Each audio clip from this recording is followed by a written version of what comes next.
Previously, we covered the core foundations. Now in part 2, we tackle Venus, atmosphere. In the last episode, we looked at what Venus actually is, its size, its orbit, and why it sits where it does in the solar system. Today, we're going inside the atmosphere. The question is simple.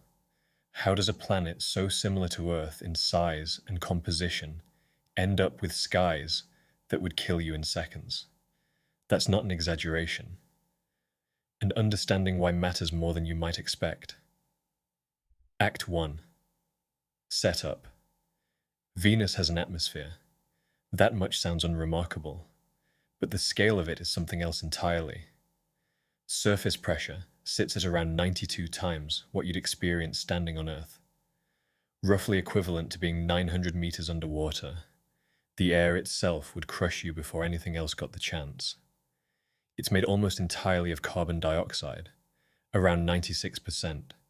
The remainder is mostly nitrogen, with trace amounts of other gases, including sulfur dioxide. That sulfur dioxide is worth noting. We'll come back to it. Above the dense lower atmosphere, thick clouds of sulphuric acid droplets stretch from roughly 45 to 70 kilometers in altitude. They're extraordinarily reflective. Venus bounces back about 70% of the sunlight that hits it, which makes it the brightest natural object in our night sky after the moon. And yet, underneath those clouds, the heat is relentless. Act 2. Discovery. Average surface temperature, 465 degrees Celsius, day and night, pole to pole. That consistency is the clue. Venus rotates extraordinarily slowly. One Venusian day is actually longer than a Venusian year. On a planet like that, you'd expect dramatic temperature swings between the day side and the night side, the way you see on Mercury. But it doesn't happen on Venus. The atmosphere is thick enough and circulates efficiently enough that heat spreads almost uniformly across the entire planet.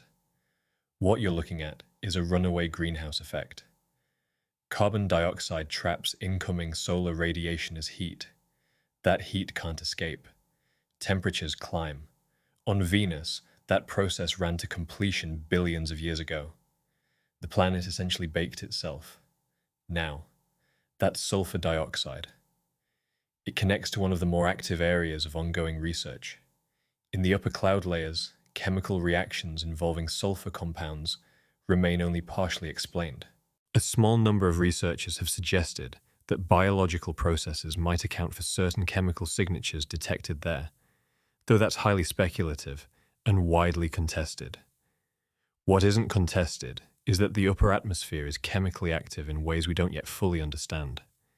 Direct data from the surface is surprisingly scarce. The Soviet Venera program sent a series of landers between the 1970s and 1980s. The most successful of them lasted just over 2 hours before the environment destroyed it. 2 hours. That tells you everything you need to know about conditions at ground level. Act 3. Implications. Venus is, in many ways, a case study in planetary climate gone wrong, which raises a straightforward but uncomfortable question. Could Earth follow a similar path, given the right conditions? Researchers are careful not to overstate the comparison. Earth and Venus have meaningful differences in their geological and chemical histories. But studying Venus does sharpen our understanding of what keeps a planet habitable in the first place. 2 missions are set to change what we know.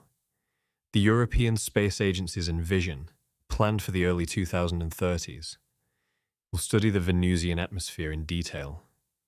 NASA's Da Vinci probe will descend directly through it. Between them, we're likely to learn more about Venus in the next decade than in the 50 years prior. The atmosphere of Venus isn't just extreme. It's informative. It tells a story about how planetary systems evolve and what happens when the balance tips too far and stays there. Next time, we go further in, to the surface and geology of Venus, and what the ground itself reveals. The full series playlist is linked below. If this kind of grounded space science is what you're after, subscribing means you won't miss what's coming. See you in the next one. That is part 2 of Venus.